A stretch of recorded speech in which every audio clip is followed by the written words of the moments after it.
اسلوبی که حضرت داملا خدا رحمتشان کند در تاجیکستان جاری کردن از اسلوب بخاراهای 200-300 سال پیش تغییر داشت. یک ورق هم از کتاب‌های حدیث یا تفسیر تحصیل نکردند، زیرا در بخارا ممنوع بود. استالین اگرچند که سال 54 بفکرم از دنیا گذشت، اما ترس و وهمش خیلی سالها در دل مردم بود. حضرت چشم شاگردا را می‌گشادند. عالم ربانی باید همین خیل شود. می‌خواهید که شهرت یابید، مقابل جریان شنا کنید. گاه طرف ایناش میشدیم، گاه طرف ویاش میشدیم، چون که جوان بودیم. و بهترین خطا کننده همون خطا کننده است که خطاش اعتراف میکند و مغفرت و پوزش میخواد.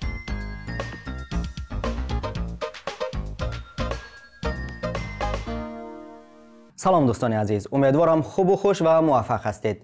چند سال قبل گروه از دوستان ما تصمیم گرفتند در مورد شخصیت‌های شناخته و پرنفوذ تاجیکستان سلسله مستندها را تهیه کنند و در این زمینه بعضی از کارها هم انجام یافت. مثلا صحبت و مصاحبه با آنهایی که این شخصیت‌ها را می‌شناسند، با آنها صحبت کردند، درباره آنها معلومات کافی دارند یا در موردشان پژوهش انجام دادند.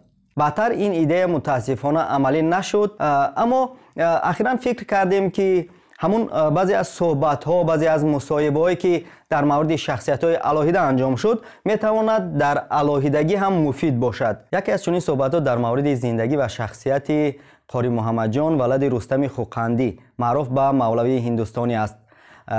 این صحبت نوامبر سال 2013 از جانب دوست و برادر ما دلیر شریپوف با حاجی اکبر تورجانزاده از روحانیان شناخته تاجیک انجام شده است.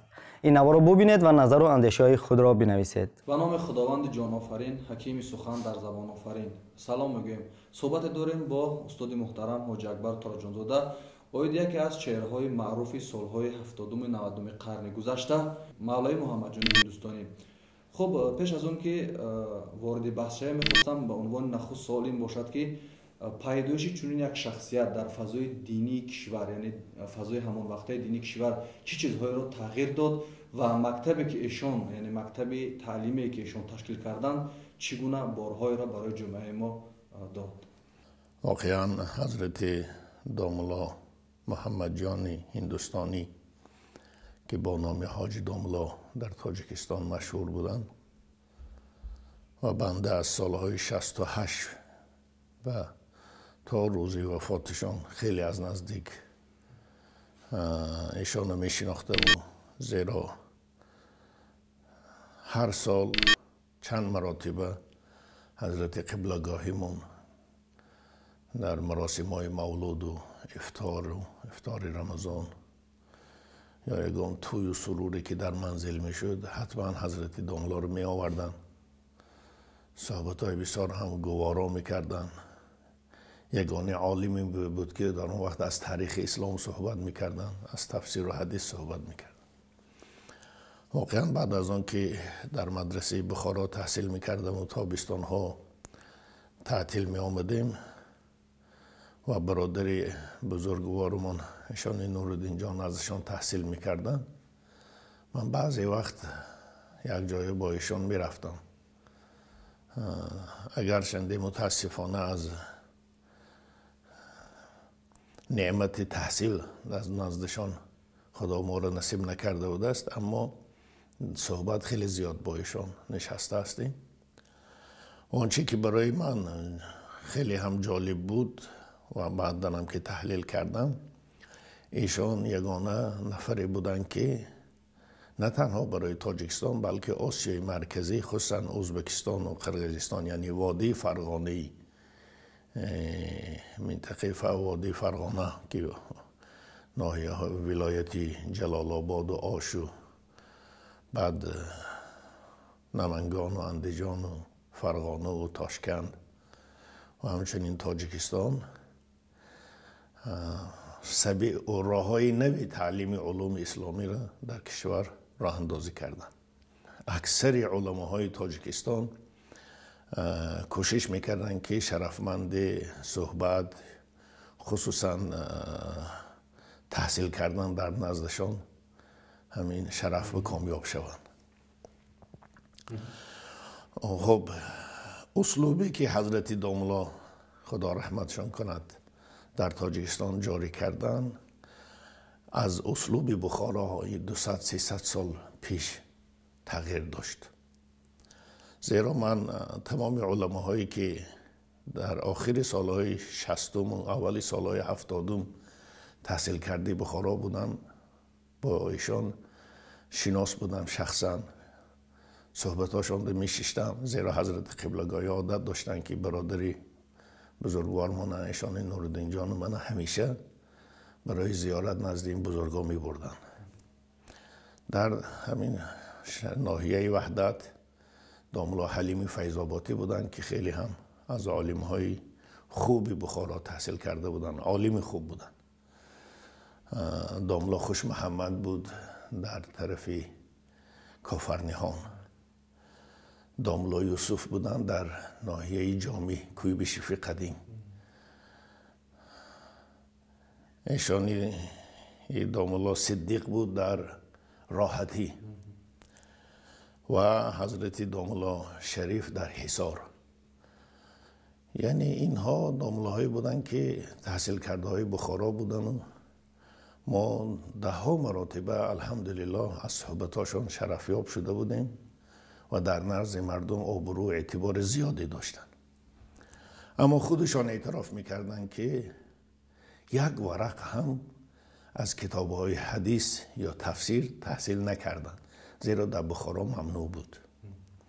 و خود حاجی داملا خدا رحمتشان کنم حکایه میکردن که تقریباً 200 سال پیشتر از همون سالها، یعنی تا امروز گوییم 250 سال پیش یا زیادتر، در بخارا تحصیل تفسیر و حدیث منع کردن و بیشتر به حد به فقه، اصول فقه،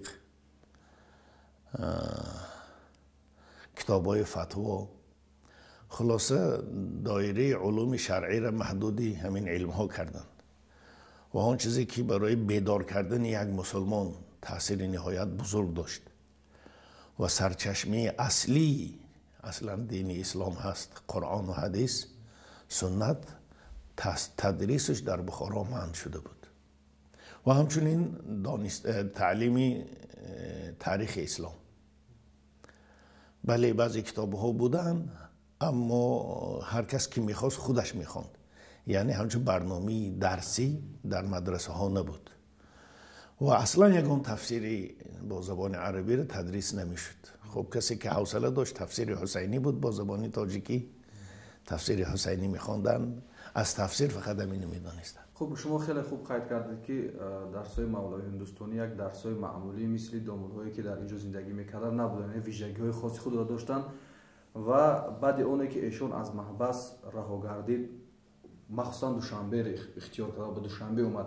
و فکر شما آمدن چون یک شخصیت رو به این دیارنه به دوشنبه چی باعث چی سبب بود که مثلا با بخارا و با سمرقند محض ایشان وارد دوشنبه گشتن و در اینجا حلقه‌های درسی را شروع کردن، اون هم نه بعدی مثلا سالهای 55 بلکه سالهای 60 و 65، یعنی دیرتر با تعلیم و تدریس شاگردان مشغول شدن. با فکر شما سبب در چی بود؟ علت اصلیش برای من آشکار نیست.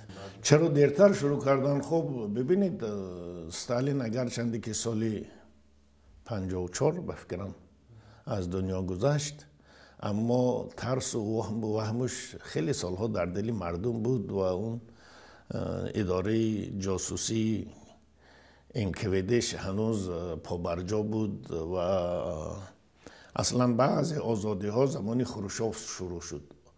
حتی در اصطلاح های سیاسی هم اوتپل میگویند، یعنی نرم شوی وضعیت در زمان شوروی از در مسائل ایدئولوژی و غیره و غیره در سالهای شوروی حکمرانی خروشوف کمیش سرشدگی بود. این کس شاگردا را از صرف نحو شروع میکرد. واقعا کسی که زبان قاعده زبان عربی را نداند مطالعهش نمیبرد، بجز همون کتابی که در نزد استاد خواندن دیگه کتاب مطالعه کرده نمیتواند، فهمیده نمیتواند. حضرت چشم شاگردا را میکشادند، یعنی ابزار برای مطالعه هر گونه کتاب برای شاگرد مهیا میکردند. صرف و نحو می‌آموزاندند. برای آن که باز در بین مردم صحبت کرده تواند، فکرش به مردم رسانیده تواند، برای تقویت خزینه لغویشون ادبیات فارسی حتما تعلیمشون میدادن. بستان و گلستان و کدامش که باز استعداد بهتر داشت، حتی بیدل و اینا. و همچنین حتما یک چند کتاب‌های ادبی عربی را که برای این هم خزینه لغوی عربیشون بهتر شود، چند قصیده ها را، قصیده برده، قصیده بنفسعاد، اینا را از یاد میکنندن با شرح و ایضاحات زیادشون. اینها هم خیلی هم برای یک دانشجوی هم نوکار برای غنی شدن خزینه زبانشان لغویشون کمک خیلی بزرگ میکرد. خب بعد یک جا با فقه تفسیر حدیث درس میدادن، تفسیر درس میدادن. میتونیم گوییم که مجدد اسلام، علوم اسلامی در تاجیکستان حضرت داملا بودن. البته باز داملا عبدالرشید بودن، اونم ختم کرده بخارا بودن. اون کس هم از همون قوقند بود. خیلی هم عالم زبردست بودن، اما فقیه بودن. فقط در حدیث و تفسیر، در ادبیات زیاد شوق نداشتن. از همین خاطر شاگردهایی که در نزد حضرت داملا هندوستانی برام بودن خیلی هم جهان بینیشون، قدرت بیانشون، قدرت تدبر و اندیششون نظر به شاگردهایی که حضرت داملا عبدالرشید داملا تربیه کردن وسیع‌تر و بهتر و قوی‌تر هستند. و از اون که در همون سالهای دشوار هیچ وقت از دعوت دست نکشیدن، از تعلیم دست نکشیدن، این خودش برای مردم مسلمانی تاجیکستان یک الگویی است که واقعا هم عالم ربانی باید همین خیل شود در هم حالت، با وجود محدودیت ها، با وجودی که حکومتدارا اجازه نمیتن، با وجودی که همیشه نیروهای امنیتی از دنبالش بودن، هیچ وقت دعوت تعلیم قطع نکردن و امانت الهی را و این میراث پیغمبر خدا را که در ذمه‌شان داشتن واقعا هم سربلندانه وفا کردن، به اهلش رسانیدن. انسانی که زندان دیده بود، نه 1 سال و 2 سال، قریب 10 سال ایشان زندانی بودن. باز کدام زندان استالینی را دیده بودن. با وجود این کار ادامه دادن، بسیار داملاها بودن که اصلا شاگرد نبرآوردن. من بسیار داملای بخارا تحصیل کرده تاجی که میدانم که اصلا شاگرد نبرآوردن. خیلی که خوشا میگن سالهای 75 و 80 بعد دوباره قرآن میگه شدیم قرآن خواندیم. از ترسشان حتی خودشون بچه هاشون تعلیم ندادن. چون که شما گفتید نوآوریان مجددی همون زمان میتونیم مولا هندوستانی رو نام ببریم، یعنی اولا در قطار اصلاح طلبان بودن و شما رو که بیشتر به گروه محافظه‌کاران داخل میگن که ملاهای عنعنوی. اینجا به خاطر همون مکتوب تاریخی میآید که چی باعث گشته بود که تو با چنین یک عالم، با چنین یک شخصیت، یک مکتوب توهین آمیز و تحقیر آمیز به عنوان این گونه شخصیت یعنی اصلاح طلبان روان کنند و به فکر شما مقصد از انشای این مکتوب تحریک داملا بود یا هدفهای دیگر؟ ما در اون زمان خیلی در این موضوع گاه طرف ایناش میشدیم، گاه طرف ویاش میشدیم، چون که جوان بودیم. لکن قبلگاهی همیشه ما را نصیحت میکردن. اون چیزی که حضرت قبلگاهی به من و برادران میگفتن که از اونها طرفداری نکنیم، با این بود که میگفتن ببین چم ما در یک کشور زندگی میکنیم که منبر آزاد برای دعوت مردم نداریم. یگانه جای دعوت مردم همین جنازه است و توی است و خدایی است و مولود است و ختم قرآن است و همین مراسم های مردم است که 50 نفر، 40 نفر، 100 نفر زیاد و کم جمع میشوند. این نفره هستند که مسجد با سببای گوناگون نمی روند. در این مراسم ها خش تبار صاحب همون مراسم دار که اصلا مسجد هرگز نرفته است، سخن حق هرگز نشنیده است، به خاطر رعایت خش و تبارش شرکت میکند. در تویش است، در خداییش است، در جنازش است. ما این منبر برای رساندن دعوت حق به مردم استفادهش میبریم، نه فقط برای آن که گرسنه هستیم و اشکمامون در این معرکه ها سیر میکنیم. اون وقتا یک روی مالچه با 2 نان و چند قند هم، نه به خاطر همون روی مالچه و 2 تا نان. در وادی فرغانه این عادت بود. در دوشنبه مون هم همین عادت بود که در یک رومالچی سفیده 2 تا نان و کمی که قند بینش بسته میدادن. البته با مردم قراتگین اینو وسیع کرد و دیگه لاکهای کلانو پر میکردگی شدن از معرکه ها. خب به هر حال این چیزها برای زندگی یک فرد عقده تاثیر زیادی نداشت، اما اینا انجام وظیفه میکردن. وقتی که ما چنین نصیحت ها را حضرت قبلگاهی میشنیدیم، بنابراین چنین جوان ها را دستگیریشان نمیکردیم، با خودشان بحث میکردیم. دوم، درست است که این کارها در زمان رسول خدا و صحابه نبود. او هر کاری که در زمان رسول خدا و صحابه نبود ضرور است که ما باید انجام ندهیمش. درست است که به حیث اگر همچه عبادت نمی کنیم، اما این عرف مردم است، رسم و آیین مردم است، طرز گذراندنی توی است. شاید توی نکاح در اونجا با طرز دیگر میگذشت، در ما عاملهای عرف و عادتهای ملی هر قوم اضافه می شود.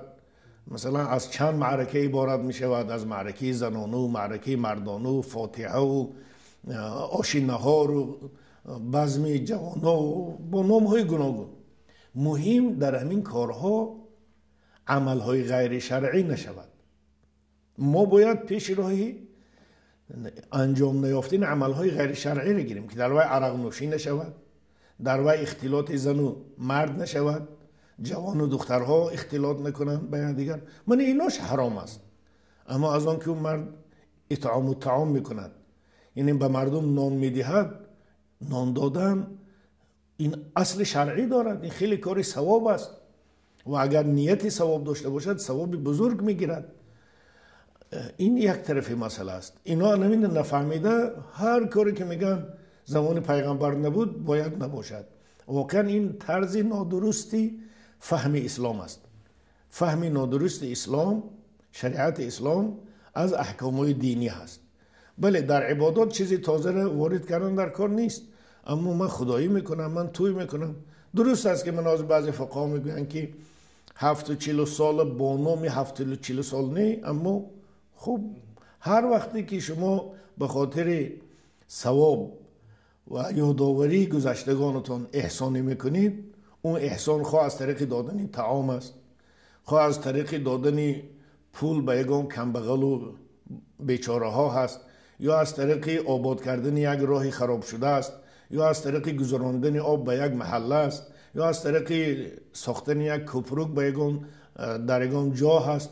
همینا ثواب دارد، یا که به بیمارستان و یا که به زندان ها و یا که به خانه معیوبا و خانه بچگان بی صاحب و غیره و غیره کمک کردن.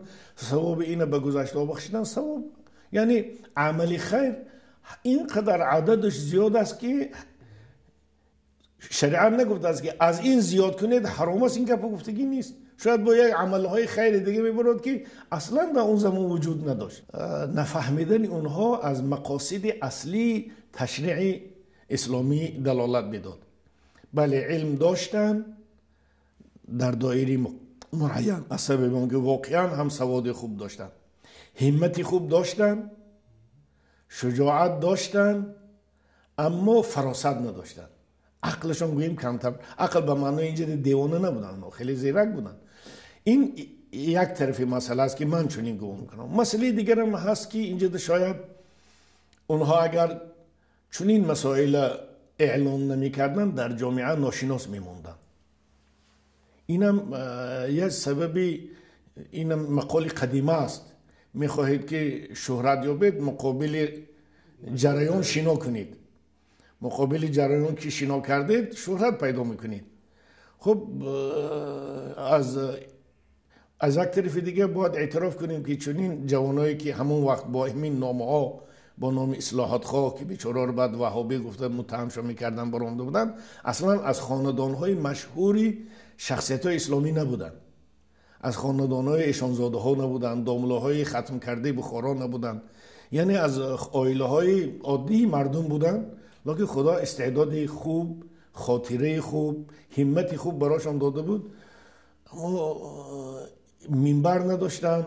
اولین بار به حضرت داملا اونها جوانهایی که در وادی فرغانه بودن اختلاف کرده بودن و استاد حضرت حاجی داملای هندوستانی از اونها خیلی اظهار ناراضگی میکرد و متاسفانه آنها هم فکرای خود در دوشنبه داشتن، در تاجیکستان داشتن.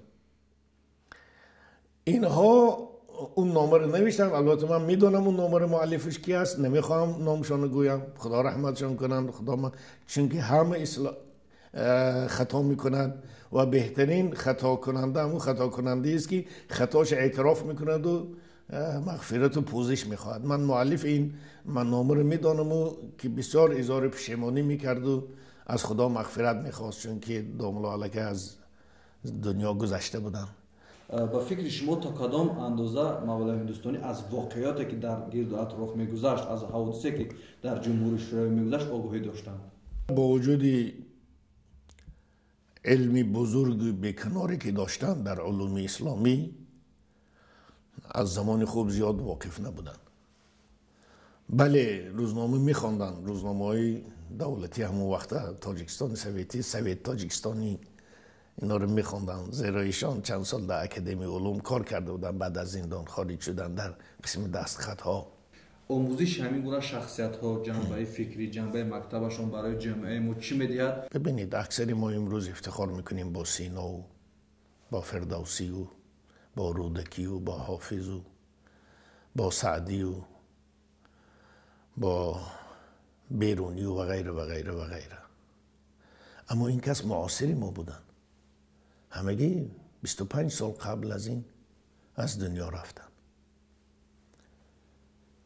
اما بسیار مردم تاجیکستان، کسانی که از مسجد و از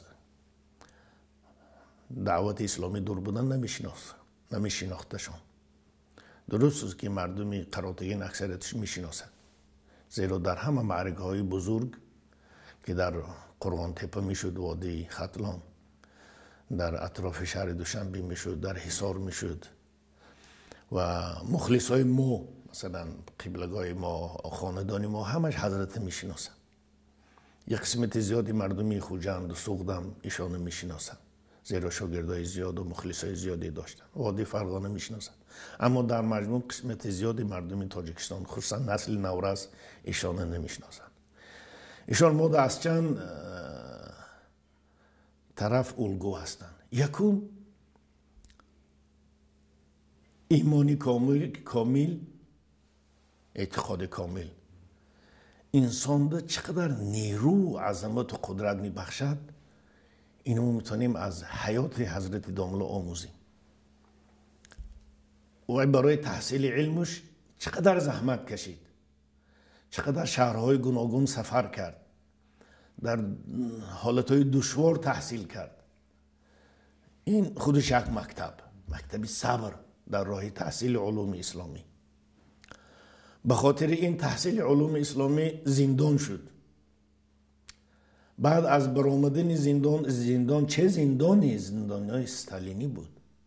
بعد از برآمدنش به خاطر همین علم مسلمانی من در بلا موندم گفته از اسلام دست نکشید. بالعکس در سنی من به شما گویم سالی 73 بود یا 72 بود، در یک شب 2 تا قاری مرتب هم در اونجا بودن. حضرت قبلگاهی هم قاری مرتب بودن. اکام حضرتشان نوردین بود، یک برادر رحمت جان ارگوتی در همین ناحیه شهر وحدت بود، یک کارخانه کارکرد چوب داشت. ایشان رئیسی همون کارخانه کارکرد چوب بود، پیلرم میگفتنش، ما با همین نام میشناختیم، میدانستیم. ایشان افطار کردن 27 28 29 یا که عکسش بود 28 29 30. شب اول حضرت داملا آمدن، قاری همگی 3 جز خوانده است. اگر در 2 شب 27 جز قرآن خواندن در کار، در تراویح، شبای زمستان بود. ما آمدیم بعد عصر، ما هم قبلگاهی با خودشان آوردن. رحمت جان بسیار مخلص بودم. من پاکیزگی و زوری انسان در اینجا دیدم.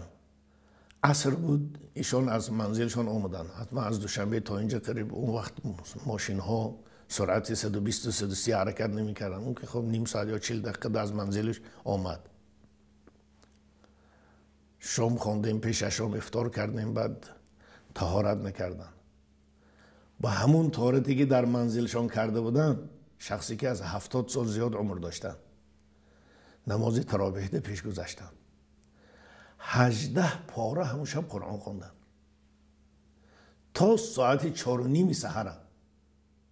از ساعت 8:30 سحر شد تراویح مون تا 4:30 و همه این ساعت راستا بودن.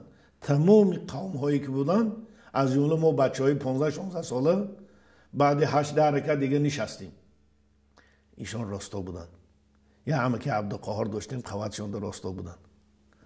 خب ما بسیار وقت راستا بیستادیم، بچه بودیم. خلاصه نماز تموم کردیم، سحر خوری کردیم، از همونجا طهارت نکرده رفتن. اونچه که موردی دقت ما بود، قبلگاه و دیگرها همه حسوسش میخوردن، این اذیت جسمانی هم سالم بودنشان. با وجود عذابهای سالهای تدریس در هندوستان و در افغانستان کشیدن، در بخارا کشیدن، با وجود 10 سال زندان استالینی، با خدا همه سلامتی خوب براش دادگی بود. حافظه قرآن نمیگم، در یک شب 18 پاره قرآن خوندن، 2-3 مراتبه لقمه گرفتن از عقب. که امروز چنین قاری را نمیبینید که در یک شب حتی 10 پاره قرآن خوانده توانند. تیاری میبینن 2 روز، 1 روز 2 پاره را 10 بار تکرار میکنن، شب اولی میگذرن. وای 18 پاره را خوند. این یکش. دومش با یکی از الگوهایی که ما باید، درس عبرتی که ما باید از حیات چنین شخصیت ها گیریم، نترسیده دعوت حق به مردم رساندن.